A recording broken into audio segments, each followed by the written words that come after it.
Hello बच्चों, हिंदी साहित्य की कक्षा में आप सभी का स्वागत है। हिंदी साहित्य की कक्षा 8 का अध्याय संख्या 2 स्वभाव का प्रभाव आज हम पढ़ने जा रहे हैं। यानी आपका जैसा नेचर है उसका असर वो आज हम पढ़ेंगे। हिंदी साहित्य हमें सिर्फ बोलना यानी भाषा ही नहीं सिखाता, अपितु जीवन जीने की कला, इसके महत्व और मूल्यों से भी हम सभी को अवगत कराता है। तो आइए इस अध्याय को प्रारंभ करते हैं। ये है अध्याय संख्या 2, स्वभाव का प्रभाव। ये एक लेख है, आइए इसे पढ़ें। एक विशाल कांच के महल में न जाने किधर से एक भटकता हुआ कुत्ता यानी डॉगी घुस आया। विशाल यानी बड़ा। हजारों कांच के टुकड़ों में अपनी शक्ल को देखकर वो चौंक गया, हैरान रह गया। उसने जिधर नजर डाली वह उसे उधर हजारों कुत्ते दिखाई दिए। वह समझा कि ये सब उस पर टूट पड़ेंगे। क्या सोचा? उसने सोचा कि ये सब मेरे पर झपट पड़ेंगे और मुझे मार डालेंगे। अपनी शान दिखाने के लिए वह भौंकने लगा। कुत्ता क्या करने लगा? भौंकने लगा। उसे सभी कुत्ते भी फिर दूसरी तरफ, क्योंकि वो परछाई थी, वो प्रतिबिंब है उसका, फोटो दिखाई दे रहा है उसे, तो वो सामने वाले कुत्ते भी उसे भौंकते हुए दिखाई देने लगे। उसकी आवाज की प्रतिध्वनि उसके कानों में जोर जोर से आने लगी। अब उसकी जो आवाज थी वो गूंज रही थी, तो वो उसके कानों में फिर से उसे सुनाई देने लगी। वो और जोर से भौंका। सब कुत्ते भी अधिक जोर से भौंकते हुए उसे दिखाई दे रहे थे। आखिर वह उन कुत्तों पर झपटा। वे भी उस पर झपटे। बेचारा जोर जोर से उछला, कूदा, भौंका और चिल्लाया और आखिर में गश खाकर गिर पड़ा। यानी वो अंत में एकदम निसहाय होके बेहोश होके गिर गया। थोड़ी देर बाद में जब उसी महल में एक दूसरा कुत्ता आया तो उसको हजारों कुत्ते दिखाई दिए। वह डरा नहीं। क्या नहीं किया? वो डरा नहीं। प्यार से उसने अपनी दुम हिलाई। दुम अर्थात पूंछ को उसने प्यार से हिलाया। सभी कुत्तों की दुम हिलती हुई दिखाई दी। सभी की पूंछ भी उसको हिलती हुई दिखाई दी। वह खूब खुश हुआ और कुत्तों की ओर अपनी पूंछ हिलाता गया। वो खुश होता रहा और कुत्तों की तरफ अपनी पूंछ को वो हिलाता रहा। सभी कुत्ते उसकी ओर दुम हिलाते हुए नजर आते रहे। वह बड़ी खुशी से उछला कूदा, अपनी ही छाया यानी अपनी ही फोटो को देखकर खेल खुश खेला। अपनी ही छाया से यानी अपनी ही फोटो के साथ वो खेलने लगा, खुश हुआ और फिर पूंछ हिलाता हुआ चुपचाप बाहर चला गया। जब मैं अपने दोस्त को हमेशा परेशान और चिड़चिड़े देखता हूँ तो यही किस्सा मुझे याद आता है। मैं उसकी मिसाल यानी उसका उदाहरण यानी एग्जाम्पल भौंकने वाले कुत्ते से तो नहीं देना चाहता। यह तो बड़ी अशिष्टता होगी, यानी ये गलत आचरण होगा। पर इसी कहानी से वे चाहे तो कुछ शिक्षा ले सकते हैं। दुनिया कांच के महल के समान है। किस तरीके से है? कांच के महल की तरह है। अपने स्वभाव की छाया ही उस पर पड़ती है। अगर आप खुश रहेंगे यानी प्रसन्नचित्त रहेंगे तो दूसरों के दोषों को न देखकर अपने आप उनके गुणों को ही जानेंगे, ध्यान देते, तो दुनिया भी आपसे नम्रता और प्रेम का बर्ताव करेगी। कैसे? वो भी आपको प्यार करेगी। अगर आप हमेशा लोगों के ऐप यानी लोगों की कमियों को देखेंगे तो आप उन्हें अपना शत्रु समझने लगेंगे और फिर वे क्यों ना आपकी ओर गुस्से से दौड़ेंगे। अंग्रेजी में एक कहावत है कि अगर आप हंसेंगे तो दुनिया भी आपका साथ देगी, पर अगर आपको गुस्सा होना और रोना है तो दुनिया से दूर किसी जंगल में जाकर अगर आप रोए और हंसे तो खुश है। क्योंकि ये दुनिया इस तरीके की है कि अगर आप खुश हैं तो आपकी खुशी में सब हैं, लेकिन अगर आप दुखी हैं तो आपसे लोग दूरी बना लेंगे। अरे यार, ये तो दुखी आत्मा है, इसके साथ क्या बैठना, ये तो खुद ही परेशान है। तो लोग परेशान व्यक्तियों का साथ कभी नहीं देते। इसीलिए हमेशा हर स्थिति में हमेशा हमें खुश प्रसन्न रहना चाहिए। अमेरिका के मशहूर नेता अब्राहम लिंकन से किसी ने एक बार पूछा, आपकी सफलता का सबसे बड़ा रहस्य, सबसे बड़ा राज क्या है? उन्होंने ज़रा थोड़ा-सा सोचा और फिर उन्होंने उत्तर दिया, मैं दूसरों की आवश्यकता अनुसार आवश्यक नुक्ताचीनी कर उसका दिल नहीं दुखाता। क्या करता हो? नुक्ताचीनी यानी उनमें कमियाँ निकाल कर उनका दिल नहीं दुखाता हूँ। मेरे मित्र की यही खास गलती है। क्या है? कि वो दूसरों में कमियाँ ढूँढते। वे दूसरों का दृष्टिकोण समझने की कोशिश नहीं करते। दूसरों के विचारों, कामों और भावनाओं की आलोचना करना ही अपना परम धर्म वो समझते हैं। उनका शायद यह ख्याल है या उनकी ये सोच है कि ईश्वर ने उन्हें लोगों को सुधारने के लिए ही भेजा है। पर वे भूल जाते हैं कि शहद की एक बूंद ज्यादा मक्खियों को आकर्षित करती है बजाय एक सेर जहर के। एक सेर जहर रख दो और एक बूंद शहद की डाल दो तो मक्खियां किस पे ज्यादा आएंगी? शहद पे। दुनिया में पूर्ण कौन है? हर एक में कुछ ना कुछ गलतियां रहती हैं। प्रत्येक व्यक्ति से गलतियां होती रहती हैं। फिर एक दूसरे को सुधारने की कोशिश करना अनुचित है। जरूरी नहीं है कि आप दूसरे को सुधार ही लें। दूसरों को सीख देना तो बहुत आसान काम है। दूसरों को सिखाना तो बहुत आसान होता है। कह दो भाई ऐसे मत करो, ऐसे करना चाहिए, लेकिन क्या आप खुद भी उसे करते हैं? अपने ही आदर्शों पर स्वयं अमल करना ठीक है।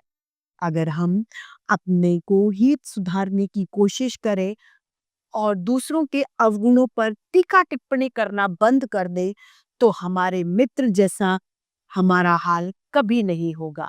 अगर हम दूसरों में कमियां ही नहीं निकालेंगे, उसको सही करने की सोचेंगे ही नहीं, तो हमें दुख ही नहीं होगा। अगर सचमुच कहीं कुछ त्रुटियां हैं, यानी कुछ सच में गलतियां हैं जिनकी ओर निंदक हमारा ध्यान खींचता है, तो उन अवगुणों को दूर करना हम सभी का कर्तव्य हो जाता है। जिसने उनकी ओर ध्यान दिलाया, हमें उसका एहसान यानी उपकार मानना चाहिए। एक दिन एक सज्जन से कुछ गलती हो गई। हमारे मित्र तुरंत बिगड़कर बोले, देखिए महाशय, यह आपकी सरासर गलती है, यानी ये तुम्हारी बिल्कुल गलती है। आइंदा ऐसा करोगे तो ठीक नहीं होगा। बेचारे महाशय जी बड़े दुखी हुए। उनका अपमान हो गया, यानी उनकी बेइज्जती हो गई। मन में गुस्सा पैदा हुआ और वो बिना कुछ उत्तर दिए वहां से उठकर चले गए। दूसरे दिन मैंने उन महाशय जी से अकेले में कहा, देखिए गलती तो सभी से होती है। ऐसी गलती में मैं भी कर चुका हूँ। दुखी होने का कोई कारण नहीं। आप तो बड़े समझदार हैं। कोशिश तो कोशिश करें तो यह क्या बड़ी से बड़ी गलती को भी सुधारा जा सकता है। ठीक है ना? वो ये कहते हैं। उनकी आंखों से आंसू छलछला आए, यानी आंसू आ गए आंखों से, और बड़े प्यार से बोले, जी हाँ, मैं अपनी गलती मानता हूँ। आगे भला मैं वही गलती क्यों करने लगा? पर कोई मोहब्बत से पेश आए तब ना, कोई प्यार से समझाए तभी तो। जब गुस्सा अगर आप किसी गलती करने वाले व्यक्ति को करेंगे ना, तो वो और ज्यादा गुस्सा हो जाता है, वो और उस कार्य को ज्यादा करेगा। लेकिन यदि आप प्रेम से उसे समझाएंगे तो उसे जल्दी समझ में आ जाएगा। आदमी प्रेम का भूखा होता है। जब सरदार पृथ्वी सिंह ने हिंसा का मार्ग त्याग कर अपने को बापू के सामने अर्पण कर दिया, यानी बापू को समर्पित कर दिया, तब बापू यानी महात्मा गांधी को खुशी और संतोष हुआ। पर बापू जहां प्रेम और सहानुभूति की मूर्ति थे, वहीं बड़े परीक्षक भी थे। वो बहुत बड़ी परीक्षा भी लेने वाले थे। कुछ दिनों बाद उन्होंने पृथ्वी सिंह से कहा, सरदार साहब, अगर आप सेवाग्राम में आकर मेरे आश्रम में रह सके, तभी मैं समझूंगा कि आपने अहिंसा का पाठ सचमुच सीख लिया है। पृथ्वी सिंह जरा हैरान होकर बोले, आपका क्या मतलब है बापूजी? भाई, मेरा आश्रम तो एक प्रयोगशाला है। जिन लोगों की जिन लोगों की कहीं किसी से नहीं बनती, वे अक्सर मेरे पास आ जाते हैं। उन सबको एक साथ रखने में मैं सीमेंट वाला काम करता हूँ, यानी इन सभी को आपस में जोड़े रखता हूँ। और वह सीमेंट मेरी अहिंसा है। क्या है? अहिंसा। मैं समझ गया बापूजी, पृथ्वी सिंह ने मुस्कुराकर कहा। आगे की कहानी यहाँ कहने की जरूरत नहीं, पर इसमें बापू के प्रेममय व्यवहार की एक झलक मिल जाती है। उन्होंने प्रेम और सहानुभूति से कितने ही व्यक्तियों को अपनी ओर खींचा था। बापू कड़ी से कड़ी आलोचना कर सकते थे, पर हंसकर मीठी चुटकियां लेकर अपना प्रेम दर्शाकर अमेरिका के मशहूर लेखक इमर्सन की एक घटना याद आती है। उन्होंने गाय पालने का शौक था, इसीलिए गायों और नन्हे बछड़े उनके मकान के पास एक कुटी में रहते थे।